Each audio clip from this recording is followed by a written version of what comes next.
There he is. Hey, man. Justin, how you doing, man? You doing okay? Yeah, Jamal, how are you? I am doing well. I'm happy that you could join me. Justin Podur. Am I saying that last name correct? I want to make sure. Yeah. There's a number of ways, and that is definitely one of them. Give me the right one. I usually say Podur, but my sister says Podur, so I think it's okay. all good. So I'm going to say it like you say it, since it's your name, Podur. Justin Podur. He's an author with Joe Emmonsberger of Extraordinary Threat: The U.S. Empire, the Media, and 20 Years of Coup Attempts in Venezuela. I think this is called Africa's Wars, or maybe America's Wars on Democracy in Rwanda and the DR Congo. You also have the book, there was one more, Haiti's New Dictatorship. He has contributed to chapters for the Empire's Ally, Canada, and the War in Afghanistan. And he is a professor of New York University's Facility on Environmental and Urban Change. That is a hell of a pedigree, Justin. So thank you for joining me, man. It's not New York, it's York, but it's all good. Oh, you said it's not New York? No, it's York. It's in Toronto, but. Oh, I'm sorry. I added New York. I'm sorry. That was my fault. President. I don't usually talk about that anyway. So. Okay, I'll delete that. I'll delete that. Fair enough. In fact, I will delete that right now as we speak. And we'll just go with the author and all of. All right. Good stuff. Fair enough. Professor of Europe. Fair enough. Thank you for joining me, man. I really do appreciate it. And as I told the audience, you wrote the book on this, so you are the person to speak with. The U.S. is doing two things at once. And, this kind of breaks this model of sequencing that some people talk about, where the U.S. is trying to take down one at a time. It seems to be pairing off on Venezuela and on Iran simultaneously. Now, the New York Times is reporting that Marco Rubio is effectively given the nod for the Venezuela issue, and that the United States is working with opposition elements in Venezuela with the idea of overthrowing the Maduro government. What do you know of this? Give me your take on this. I mean, as you point out, even in the book title, that this is as American as apple pie with decades of coup attempts. But give me your thoughts on this. Okay, so this is nothing new in the sense that working with opposition to overthrow the government of Venezuela is absolutely a project they've been doing since 1998, I would say. So the Chavez and the Chavistas first came to power that year, and the Americans have been working with the opposition every year in, year out, never stopped since then. So there's nothing, just the same as Cuba. Like, they've been doing the same for Cuba since 1959. So there is, when there's a left-wing government anywhere in the world, but especially Latin America, the Americans begin to try to overthrow them. That project begins the day that government arrives, and it ends either with that government being ousted or with the campaign continuing. I mean, until something drastically changes in the way America is governed. That's how it's going to be. So this New York Times story, I took a look at it, and I've come to understand this type of story itself in a slightly different way, because I used to think as a media critic that this was about telling falsehoods and trying to deceive the public. And now I think of it more as part of the intervention itself. So when they publish a thing like this, and it's sourced to opposition figures and Marco Rubio, and there's like 5 authors. Did you really need 5 authors to do this story in the New York Times?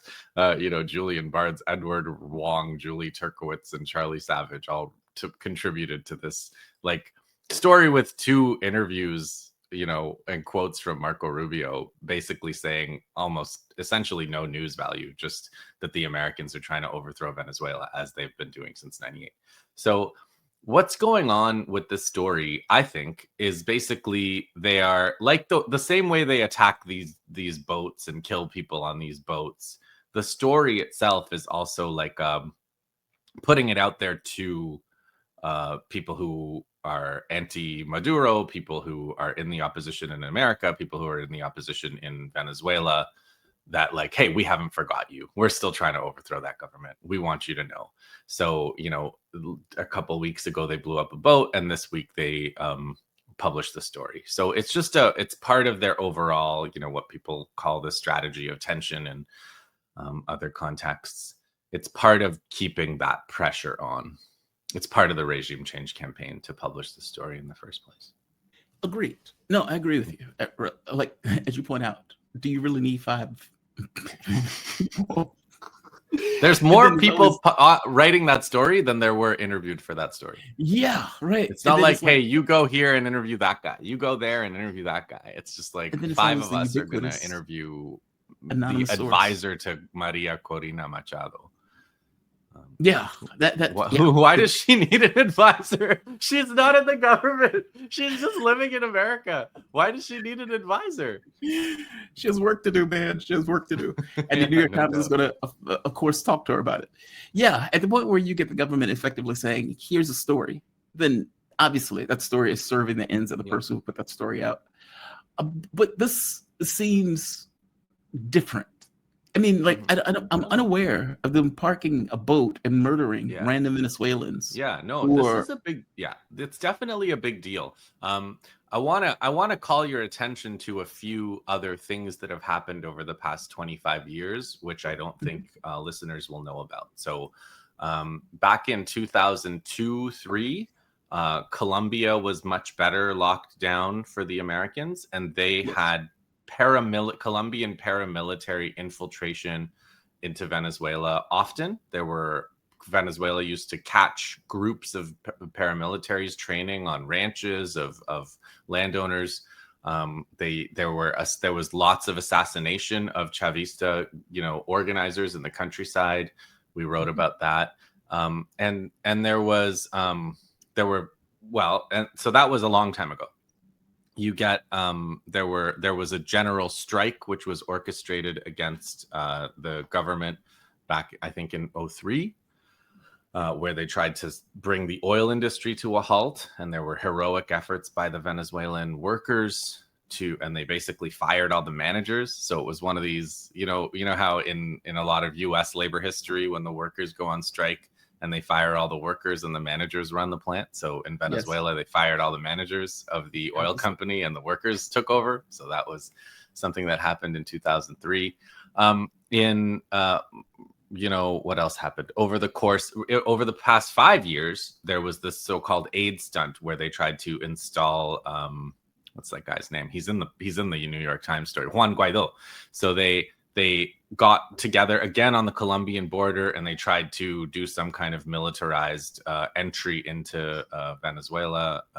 Unsuccessfully. They sent mercenaries from a corporation, I think it was called Silver Corps or something. Yeah, Silver Corps. They were caught. The Cuban intelligence, helped the Venezuelans. They monitored the boat.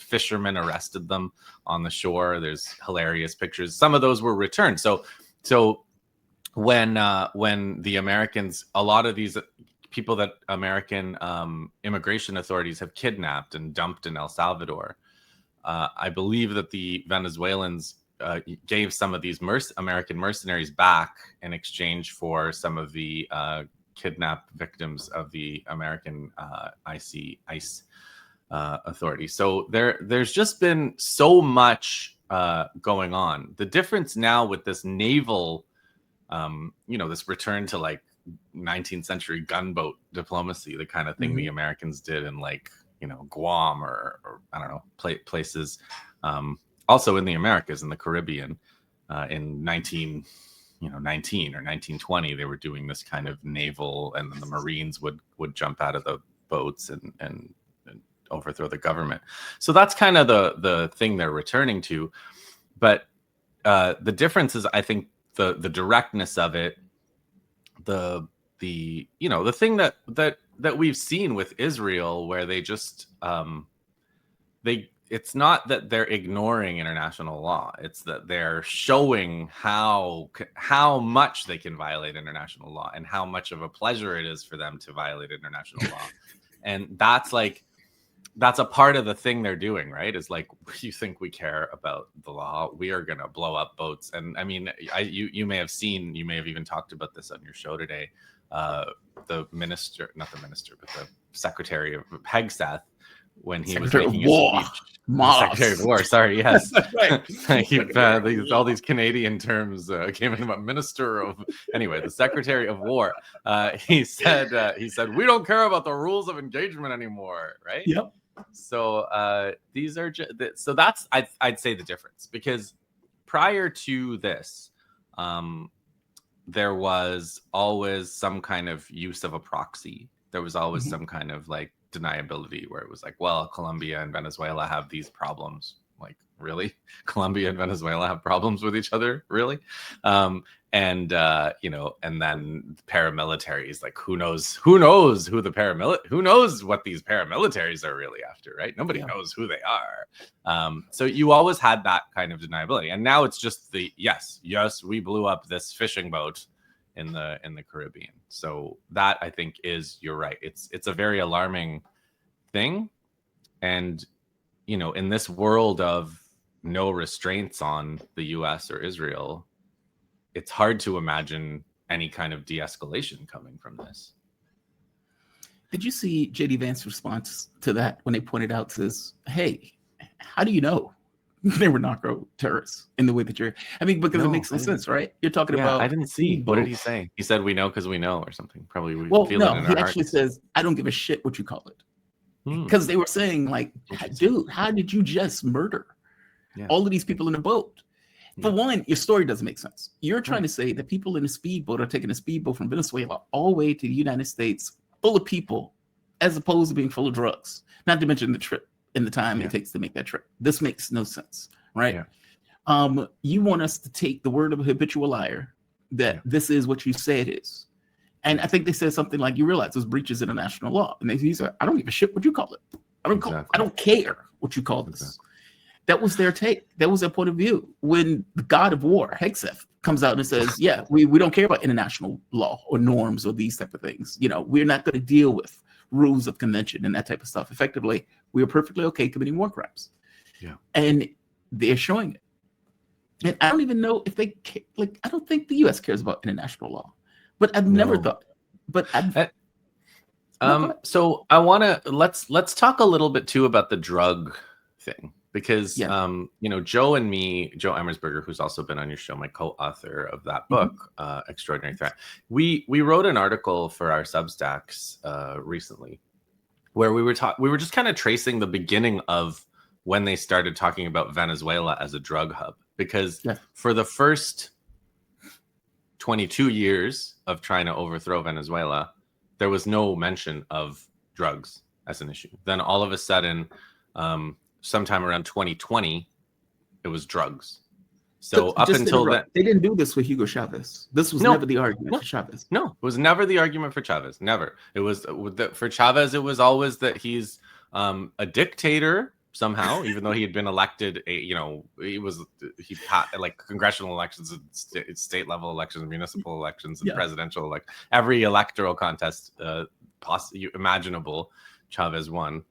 But that was the argument, was that he was a dictator. They did this thing in 2002 where they overthrew Chavez for a couple of days. They like they did in Ukraine, they set up their own snipers. They called a demonstration against Chavez. Then the American trained snipers killed anti-Chavez demonstrators and some pro-Chavez demonstrators. And then they said, because Chavez killed these demonstrators, who they killed, we have to overthrow him because he's lost legitimacy. Can you imagine losing legitimacy for being repressive against protesters in America in 2025? So that was the argument against Chavez from 2002, was that the people that the American covert operatives murdered from the anti-Chavez side were the reason for the loss of Chavez's legitimacy. The drug thing is quite remarkable, Jamal, because when you go back, no matter how far back you go in American, history going back to, I guess, 1940s, let's say. The drug thing, the international drug trade is controlled by the Americans. It's, the money ends up in American and European banks. The covert, transportation of this is often done in American planes. The CIA, Air America, these various operatives, they use these off the books operations to fund the CIA and avoid congressional scrutiny. It was done in Afghanistan. It was done in Bolivia. Especially in the Americas, Colombia is the drug hub, and Mexico now has this importance to it, and it's always state-backed. It's always American allies, and the entire network is fundamentally a circuit of American business and of massive wealth accumulation for American and allied interests. So Venezuela, Cuba, these places that are not under control of the Americans are some of the least hospitable places for the drug trade and for transshipment and finance and even planting or growing the plants that have been made illegal in the war on drugs. So it's really like one of the most upside down excuses to use to say Venezuela is a drug hub. Venezuela is the farthest thing from a drug hub in the Americas. If you're looking for a drug hub, you should look at America, at Colombia and Mexico. Yeah, Ecuador will come to mind. Yeah, and Ecuador, again, like anytime, like Ecuador had a left-wing government for a while. And every time a left-wing government comes into power, the first thing they do is they try to take on the drug traffickers. Even in Mexico, like I spent some time in 25 years ago in Chiapas, in the Zapatista territories, and that's like the first thing they did in the 80s when they started taking over these indigenous communities was they drove off the narco traffickers, and they told them to, no more. And they told native people, like, sorry, but you can't cultivate any of these plants because they're going to use them as a they destroy our communities, and they're also used as a pretext. So the left is hostile to drugs. It's the American interests and the right that are the ones that are behind narco trafficking in the Americas. Yeah, who the hell wants gangs as a rival power in a country that's trying to for progress? Yeah. No, I totally get it. So this started a few, like 20 years ago. So from your point of view, do you see this as having any legs at all? I mean, even if they're putting this out as a propaganda piece, is it as a threat? Do you think, I mean, I would wager that the US probably is in contact with of course traders, in the government itself. That's like what they do. That's called foreign policy.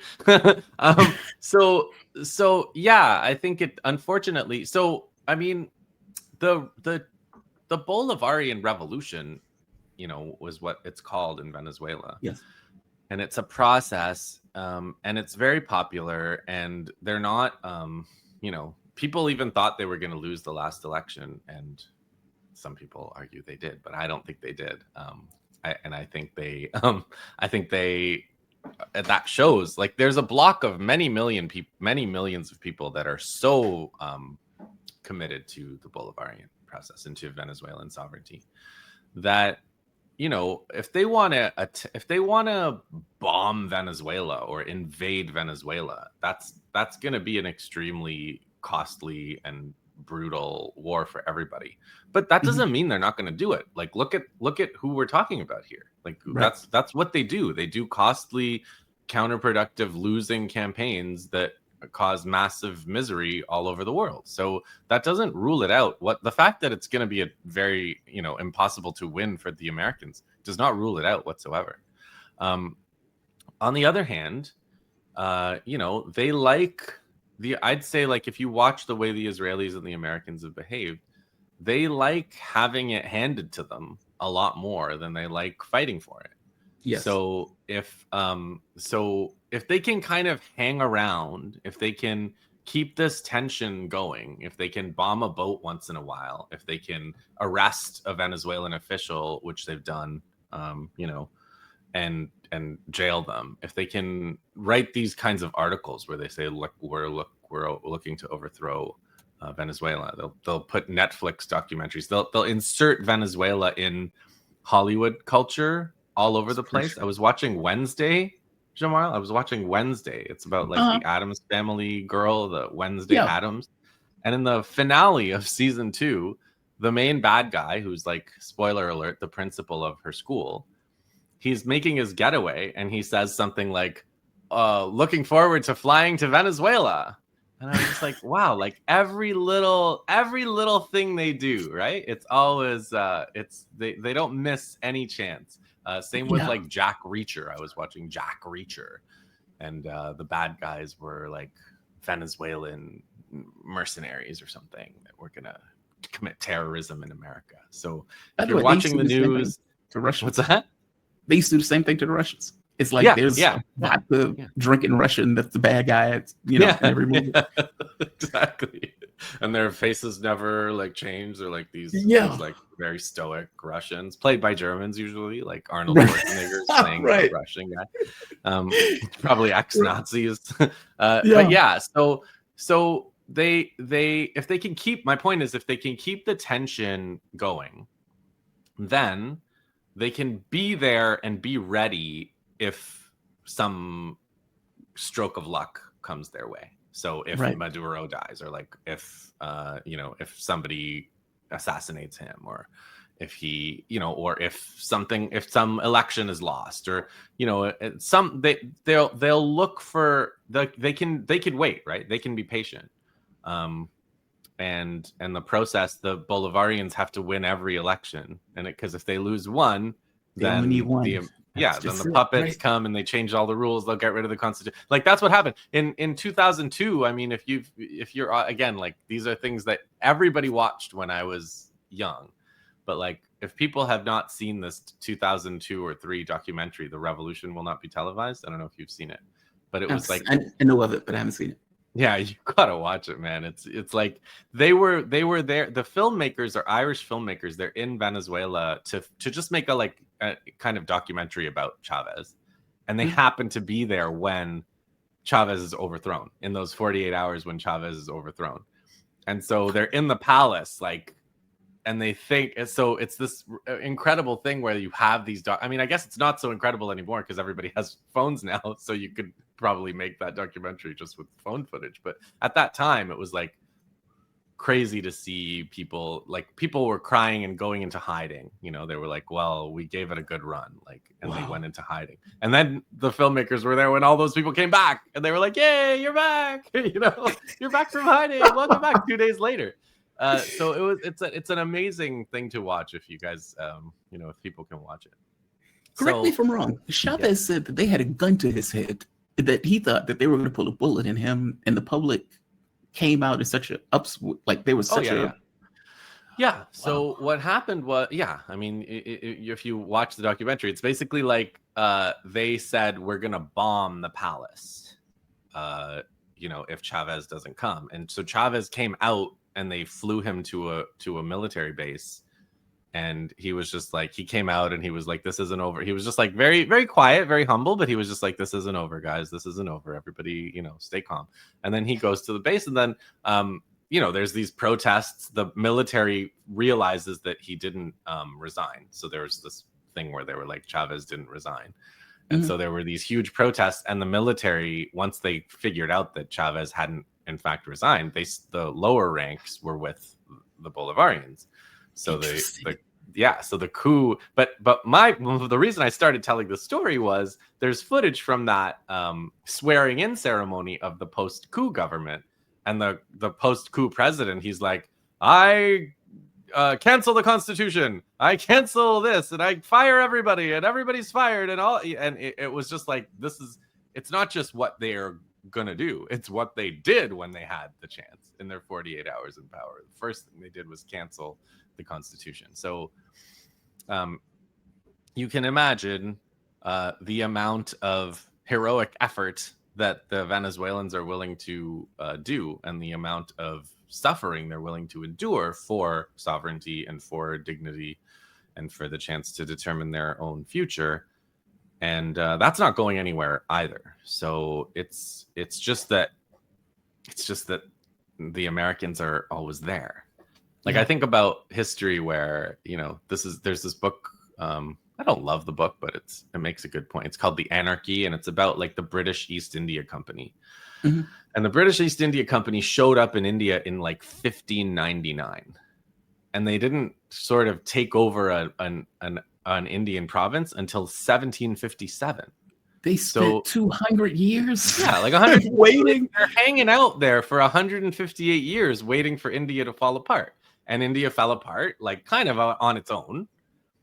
Right. And it's the same goes for China. Like, they were in China, China told them there was a moment where, China told them, we're not interested in anything that you have. But then, they were there 60 years later. China has all kinds of problems and contradictions, and then they're there. So it's that ability to wait and hope for something to fall into your lap that the Americans are pretty good at, and the British before them. That's disturbing. I mean, that's the whole Syria thing, right? Where you wait 20 years. Yeah. Finally, well, I mean, Syria is another example, right? Like Syria, they were trying to overthrow the Syrian government since 2011. I mean, arguably, again, since the 40s, or since whenever Syria became independent. And then, in 2024, because of mainly Turkey, it fell into Israel's lap, right? Yeah, that's just astonishing, man. By the way, give me your take on Maduro. I mean, just in general. I mean, what I mean by that is, I love Maduro. Okay, I don't have any answer. Oh, he can dance his ass off. I don't have any criticism of Maduro. Everything I've seen, everything I saw, I've seen him say. Like when Chavez,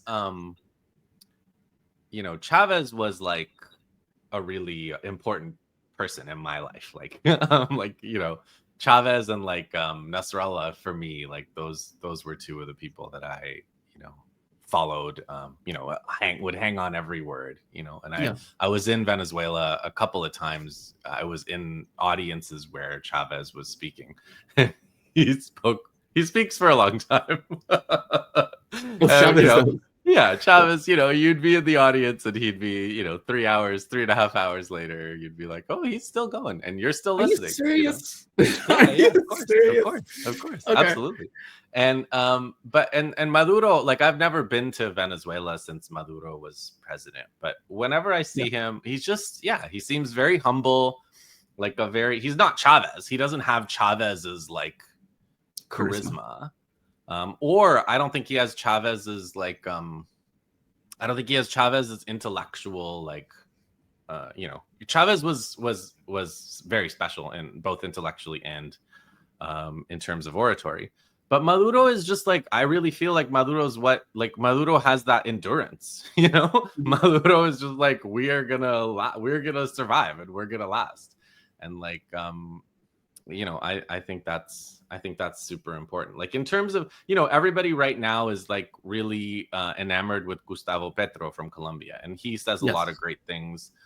But like, Colombia is still occupied by America. Colombia has like military bases. Colombia is the host of military bases and his Petro's solidarity towards Venezuela and other American projects is so. It's always been pretty so in my view. So like, what he's saying about Gaza is great. It's, I really respect what he's said about Gaza and about Israel.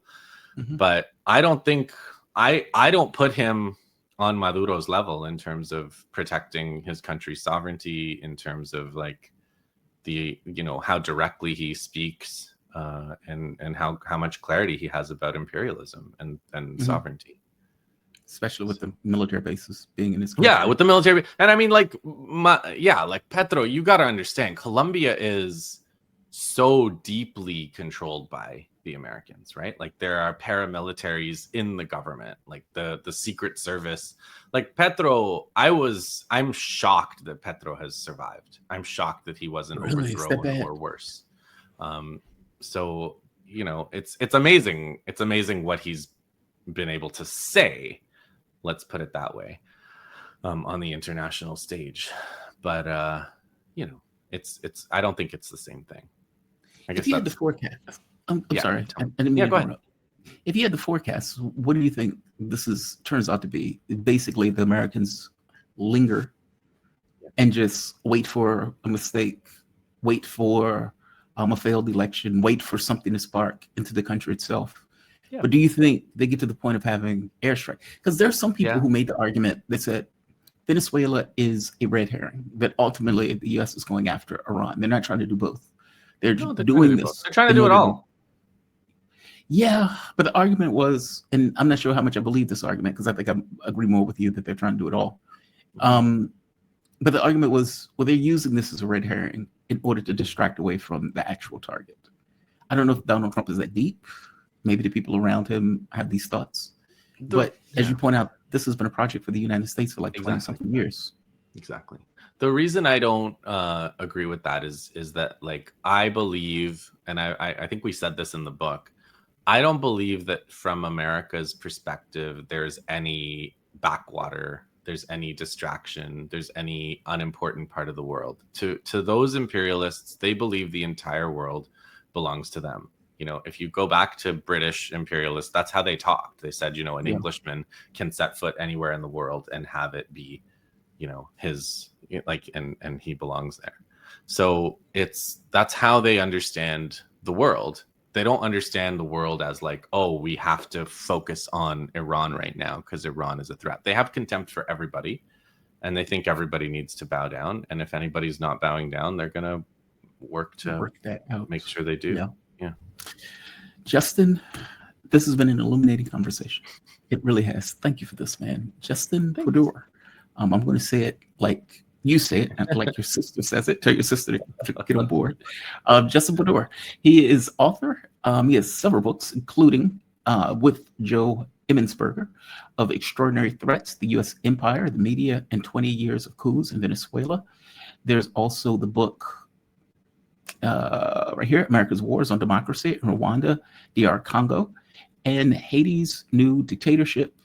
He contributed chapters in Empire's Ally, Canada, and the War in Afghanistan. Man, thank you for this. I really appreciate you joining me, man. Thank you. I'll see you again soon. Absolutely. Always, anytime you want. I'm always happy to have you. Be safe. Take care. All right.